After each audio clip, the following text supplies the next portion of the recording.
How does Robert use research to analyze information? Some of the ways that Robert has to use resources in English class is to analyze different sources, decide which ones are credible and which ones are to be used, and which ones are not when we're doing different kinds of research or work that relies on the writings of others. How often does Robert take into account the knowledge of others to solve any group problems? Robert takes into account other people's knowledge pretty much every day whenever he's at practice or in a game. He looks to his teammates to help him continue to gain knowledge and learn how to solve the problem. What are some ways you have seen Robert making an educated decision? Robert makes an educated decision nearly every game and at practice as he uses the information that he gets from his teammates and from his coaches in order to continue to make the play well and attack the other team. How effectively does Robert identify a problem and find a solution for it? Robert has to do this constantly when he's on the field. He takes the initiative to see what is working and what isn't working in order to attack the team well and make some goals. ¿Cuánto ha crecido Robert a la hora de tomar una decisión lógica y productiva? Bueno, en estos 4 años llevo enseñándole a Robert, lo he visto crecer en esta área y un ejemplo que puedo traer fue cuando hicimos nuestro informe de investigación, que es uno de los trabajos más fuertes que ellos tienen que realizar en la clase de español. En ese trabajo pude notar la capacidad, el desarrollo lógico y productivo que él tuvo para poder hacer un trabajo que tuviera todos los elementos necesarios para que ese informe de investigación quedara correcto. ¿Con qué frecuencia investiga Robert preguntas para resolver un problema?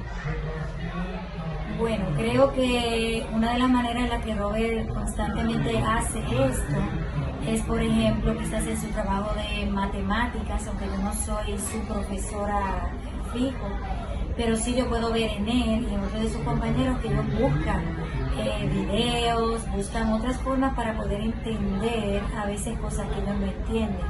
Y también he visto que Robert ha hecho esto cuando estuvimos en pandemia, habían a veces cosas que no entendíamos y ellos buscaban la manera. En específico pude ver esto en esa área.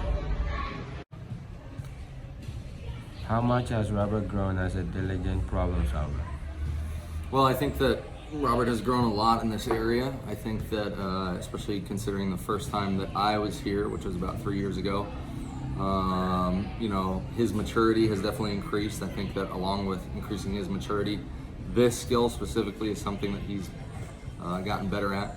I think that it's evident not just in the classroom, but also through how he interacts with others and how he acts on the field, whether it's in soccer or basketball. He's a guy that it doesn't make excuses, he finds answers, and I think that that's a great quality to have in life. If I had to measure it, I don't know exactly the measuring stick I would use, but I would say, from my first year here to now, I think he's definitely improved a lot in this area and has become a very diligent problem solver in many ways. What tips can you give Robert to improve in this skill? I think as far as tips, like I said, never, you always got to be somebody that is going to find answers and not make excuses. Everybody can have an excuse. Oh, I didn't get the grade I wanted because of this, or I didn't get as much playing time because of this, I didn't score a goal because of that, whatever. Everybody's going to do that, and that's human nature. But those who separate themselves from, being good to being great in whatever they're doing, whether it's a student, whether it's as an athlete, as a husband someday, as a worker, whatever job you might be doing, those are the people who are going to make answers and say, you know what, I didn't get it this time, but next time here's the answer that I'm going to have to get it done. So just being someone who's relentless, being someone who's not going to settle for anything less than their best anytime they do anything, being somebody who's going to give their 100% in whatever they're doing, and really try to their fullest and not make excuses, always have an answer rather than an excuse. And it might not be the answer might not come right in the moment. It's not to say that everything's going to be a success. Sometimes failures will happen, but I think as long as you're willing to learn from it and to use it to improve, that's how you always find answers. and that's how you become a diligent problem solver, even more so than what you are already.